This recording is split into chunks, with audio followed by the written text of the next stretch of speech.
What's going on, everyone? It's Justin here, and today we're checking out the new iPad Air M3. I'm going to be talking about how exactly the new performance improvements of the M3 benefit daily workflow, who this is for, and whether or not you should upgrade. And I feel like the question that is always being asked each year is MacBook or iPad, because at the price point, once you add the iPad, the keyboard, and some accessories, it starts to creep up to a very similar price point of the base MacBook.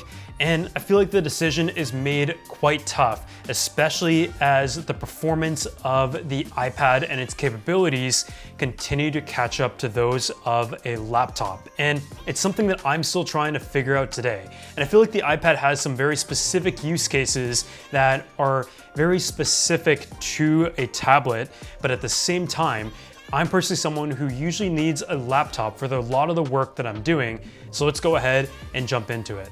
When it comes to the unboxing experience, it's as expected. The iPad has the same hardware as before, exact same design, and this year I actually went with a starlight color, which I actually think has become one of my low-key favorites as someone who didn't really have anything in this color before and instead went for silver or space gray. Inside the box, you get your cable as well as your charger. And we're also gonna be talking about the new Magic Keyboard that has some small refinements, including a function row on the top, a slightly bigger trackpad. And I think this combination right here with Starlight and with the white keyboard is super clean. So for starters, all of the talk is the M3 chip. It features an 8-core CPU and a 9-core GPU, and it's built on a 3nm architecture compared to a 5nm architecture on the previous generation M2. It is one of the shortest product life cycles that Apple's ever had. I believe the previous generation iPad Air came out less than a year ago. And so this iPad is really meant for people who have a previous generation iPad to that, or are upgrading from an iPad from many years before. And I feel like what's great about the tablets especially is that a lot of people use their iPads for 5 or 6 years before needing an update, and this is a really good time to do it. At $599, it is an incredible value at its starting price, and it's available in both an 11 and a 13-inch model. I think what's so great about the iPad Air is that it's always been at like the middle of the lineup. It's not the most affordable iPad, but at the same time, it has a closer level of capability when it comes to specs to what like a Pro model is able to give you.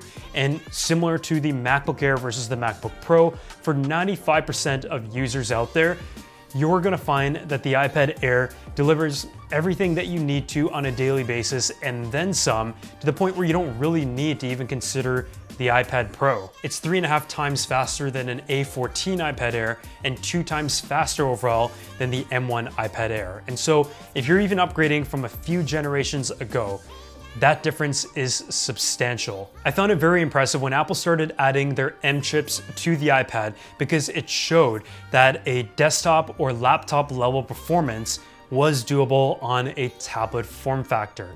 Considering how thin it is and the fact that they didn't have to change the design at all on their iPads to be able to accommodate the same M chips that they have on some of their computers is what I think is pretty crazy, and how this really is, from a power standpoint, able to be a dedicated computer for some. My girlfriend, for example, does not use a laptop and hasn't had a laptop for many years, but instead does everything on an iPad, and that includes some light video editing of iPhone footage, for example, using apps such as CapCut, but also having the options of using Final Cut Pro on a tablet.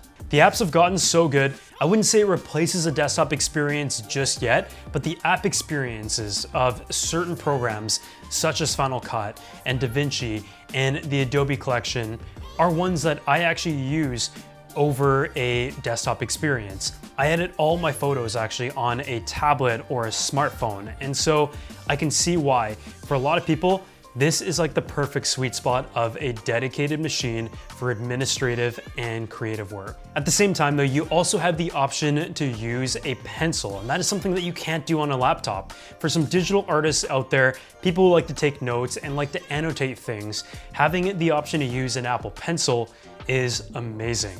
This is a product that allows you to enjoy that ecosystem. And I mean, I would say the best digital art experience, if you're someone who likes to use different paintbrushes and tools and apps like Procreate, the iPad is amazing for that. So if you're picking up the brand new iPad Air, the first accessory that you should pick up after you decide if you want a keyboard or the Apple Pencil is a paper-like screen protector, and for a number of reasons. The paper-like 2.1 is great for writing and drawing on your iPad Air because it gives you a natural paper-like experience, hence its name. The micro vibrations give it the same texture that you would get on writing on real paper, and at the same time it brings protection to the display, avoiding any sort of scratches. And at the same time, if you're using your iPad outside, especially with the lower brightness of the iPad Air, it is able to deflect the glare as well as possible.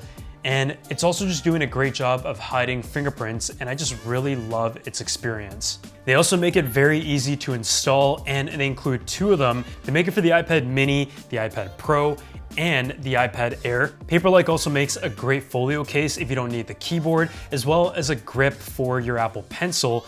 So in addition to the Paperlike screen protector, which I would say is a must-have accessory for your brand new iPad, I'm gonna drop a link down below if you guys wanna check it out for yourself, and a huge thanks to them for sponsoring this video. For students as well, it is a simple and lightweight tool that is even lighter than bringing a laptop around, that delivers the optimized experience when it comes to battery life and performance.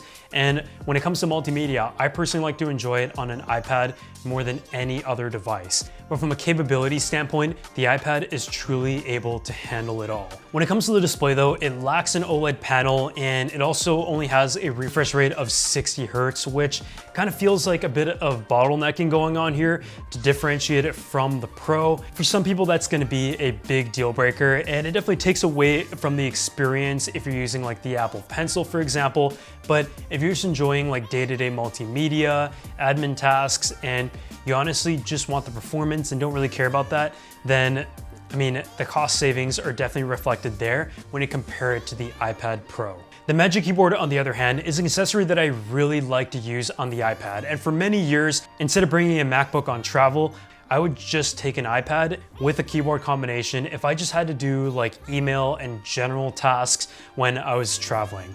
It does come in at a price point, but it is a very refined first-party accessory. And in this update of the Magic Keyboard, you have your function keys on the top as well as a trackpad on the bottom. Both are very welcome changes, and especially with the continued improvements of apps that are more similar to a desktop-like experience, having the trackpad and keyboard will enable you to use your iPad more like a desktop, despite the operating system still not completely adapting to that direction and still remaining relatively segmented from what you get in macOS and iPadOS. You really have to decide that at the price point of more than half of the iPad alone, if the keyboard is something that you would need, and once you go ahead and add the keyboard and the Apple Pencil, whether you should just go ahead and buy a MacBook at that point. Just because of how incredible of a value the M4 MacBook Air is at its base spec, with the reduced price of $100 and also the addition of unified memory up to 16 gigabytes by default. So I guess the big question for a lot of people is, do I get the iPad Air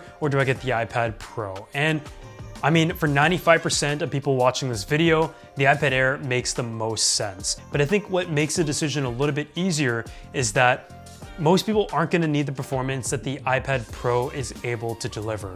That is truly an impressive machine. And the display, of course, is where a lot of the benefits come, being one of the best displays that you can find, having the mini LED technology, OLED screen, as well as the option for nano texture.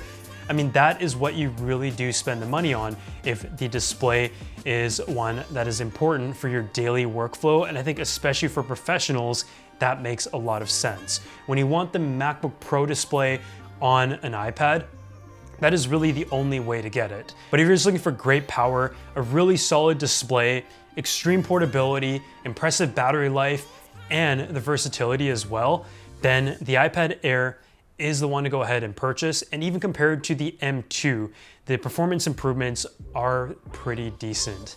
But as always, if you guys have any questions, make sure you let me know down in the comments section below, and I'll see you all in the next one.